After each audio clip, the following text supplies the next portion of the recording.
of Titanic looms out of the darkness as our submersible rises slowly.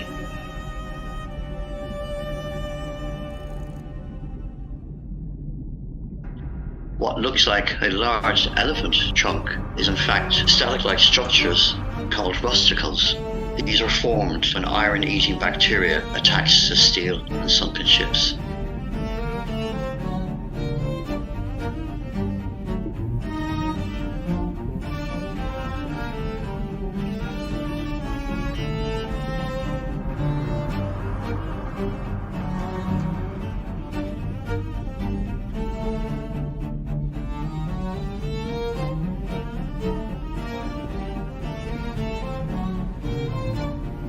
Those ones are coming out of the center hose pipe, where the center anchor chain would have come through.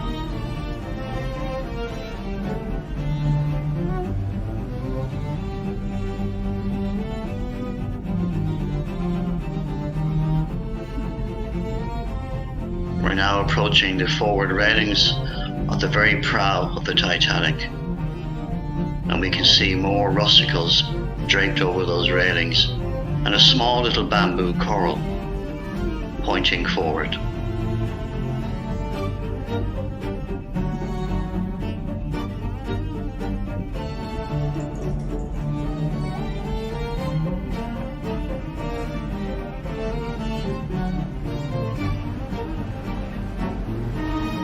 We're now looking into the weld where the huge center anchor still lies in its place.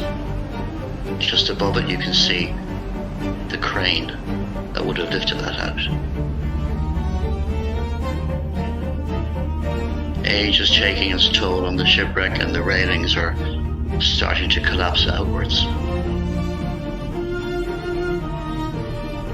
Coming into view as we travel along the port or left side, we can see one of the anchor chains.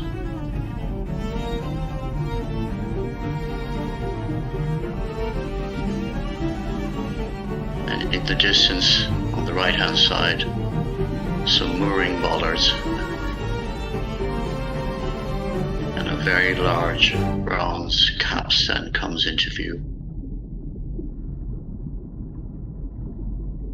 Still glistening and shining after 111 years on the seabed.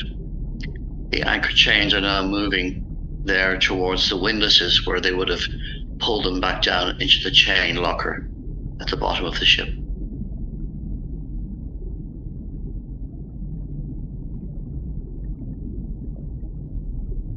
A second bronze capstan comes into view, and on top of that is a memorial plaque that was left on a previous expedition in the past. Over on the left hand side we can see the entrance into hold number 1. This whole deck area is known as the forecastle deck.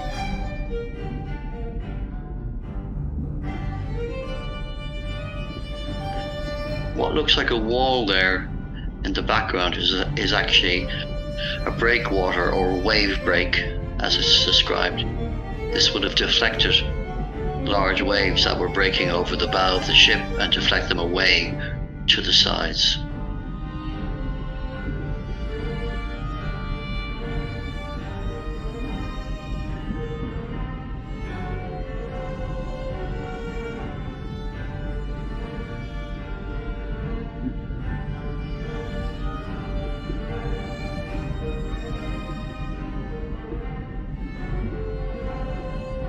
Now we have a closer view of that memorial plaque on the capstan. We're now making our way, passing number 1 hold, and just behind number 1 hold are the steam winches that would have been used to lift items and objects out of the holds. And there's a much better view of the wave break.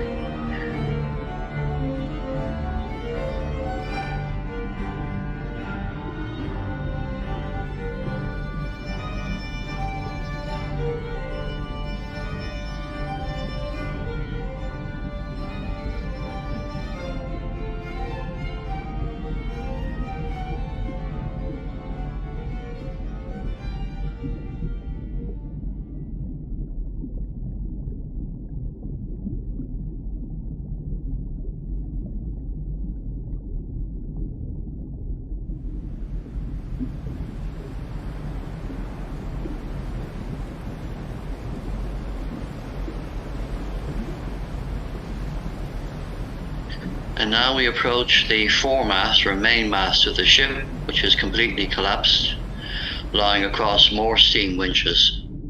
When I first dived on the ship in the summer of 2000, the main mast lay right across the well deck onto the bridge.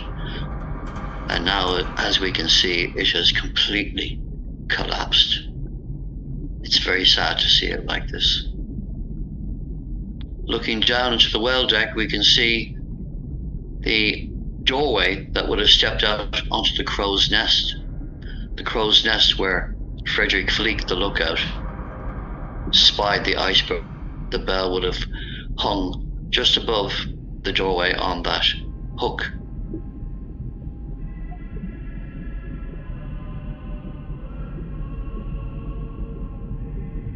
We're now traveling across the well deck.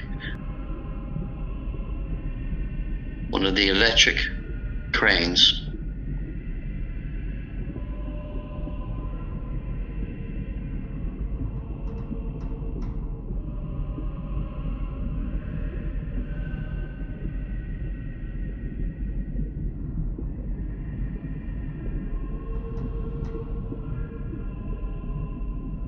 and we're now rising up above towards the bridge area, going over across B and A deck.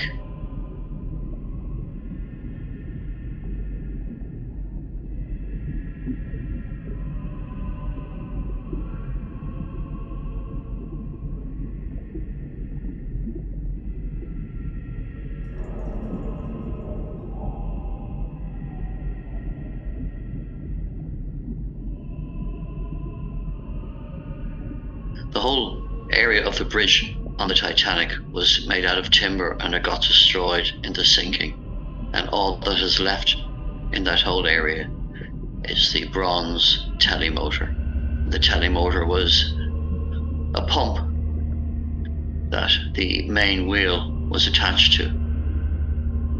And when the wheel was turned, it helped the rudder change direction. This whole area is completely collapsed and destroyed. The memorial plaques go back over 20 years or more. The three on the left-hand side are actually ones that I left in my dives in 2000 and 2005. And they are from Ireland, they are from Belfast, and they are from Cove, Titanic's last port of call.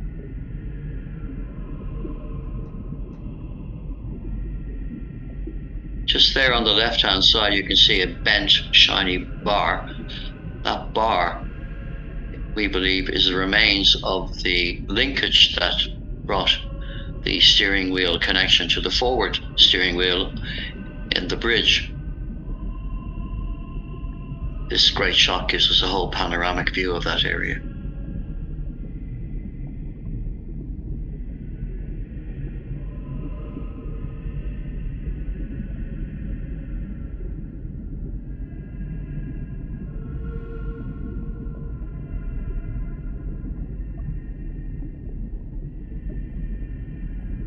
Now the wall behind the telemotor here is in fact, and what looks like three windows are actually dummy windows that were placed into the navigation and chart room and the pilot's room. They actually let light in from the trunking area that left air ventilate down.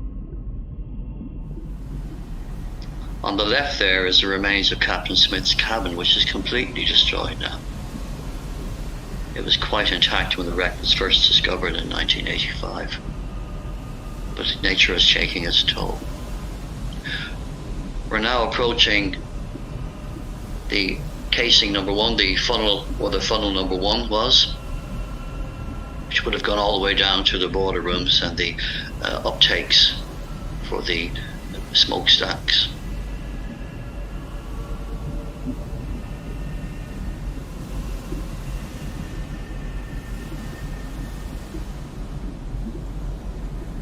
A water tank behind that looms into view, and again the remains of more ventilation trunks, or fan trunks as they were called.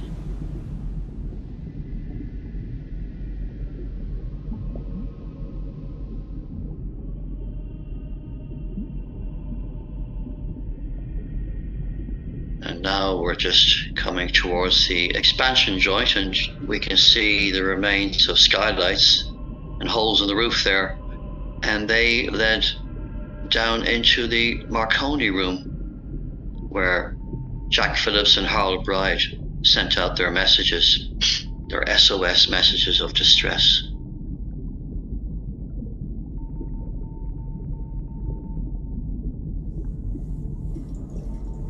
And we're now approaching the void or open space of the remains of the grand staircase.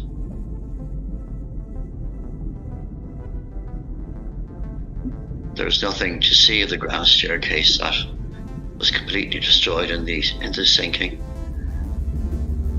So all we have is just a gate we have going down into the ship.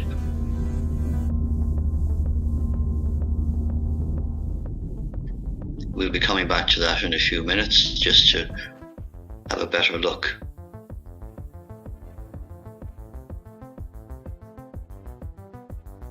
That small wall there on the right is actually the entrance to the grand staircase, first class entrance, which brought you into the grand staircase area.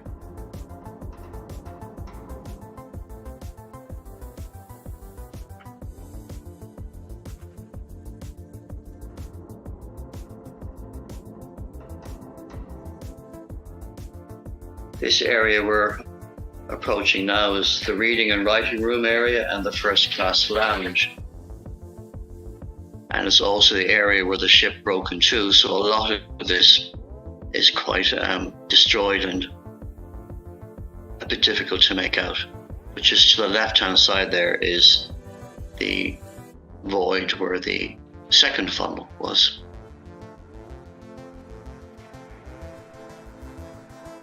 So beyond here, there's really nothing else except the collapsed decks going right down to the seabed. And now we're on the seabed, just near the broken area, and lots of unrecognizable pieces of the ship are all around us here. We're making our way back towards the section that broke off, where we will see some quite extraordinary sights. And that is of the boilers, the double-ended Scotch boilers that burnt the coal that raised the steam that drove the huge engines for Titanic. These boilers weighed around 90 tons each, and the image we're going to see now of them gives you a great overview, as they still are in position here where the ship broke. There they are there. You can just make out some of the doors where the coal would have been shoveled in by all those men who slaved for hours down on the bowels of the ship. Now we're back at the grand staircase, and if you look very carefully, you can see right down there two hanging chandeliers. Again, rising up here, we can see the remains of more ventilation chunks.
We're now traveling along the port side again, back towards the bow.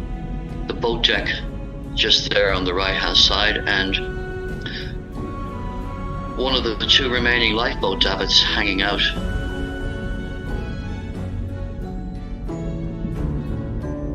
It gives you pause to think about the people who got into those lifeboats.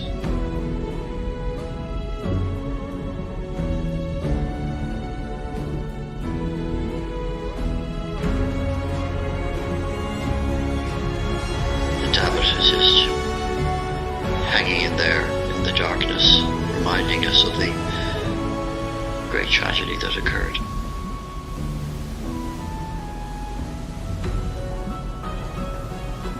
Now we are approaching on the starboard or the right hand side of the ship, looking at the cabin room windows on B deck. And all those white items and objects are actually bamboo coral. And as we get closer, we can have a very good look at those, and also have a very good look at the rust and more rusticles draped over those windows. If you look intently at the window on the left, you can just make out inside there some of the window fittings. The thrusters from the submersible are causing that dust. We can see some soft coral. And there is a scuttle or a drainage area for water to pour off the side of the ship. And that's an interesting little gate there. You can see the hinge, two hinges, top and bottom, on the right hand side. We're at the very forward end now here of B deck.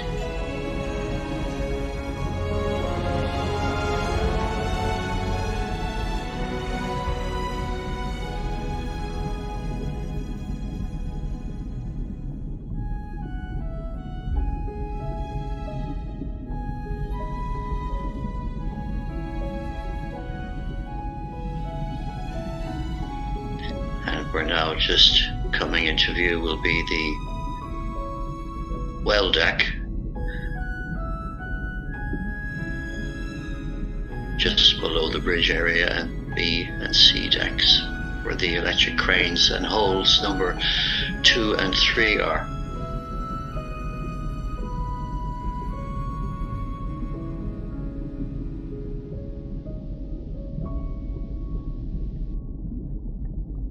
As our camera pans over that little curved area, we can get a good look at some of the estimated 3 million rivets that held all the ship together.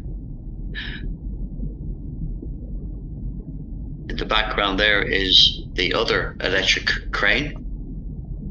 We'll get a better view of it now in a moment.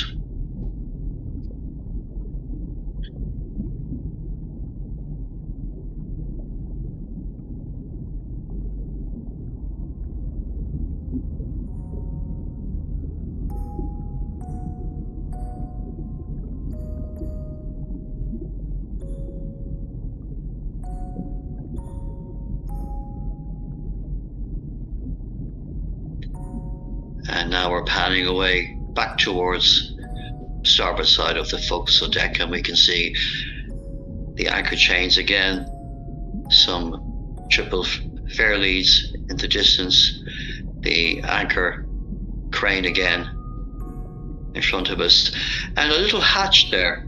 Just see it there, the lid is gone from it. That goes all the way down about 3 or 4 or 5 decks. And that wire draped over the anchor chain there is probably one of the ones that held the crane in position. And we make our way away into the darkness as we think about where we've just been.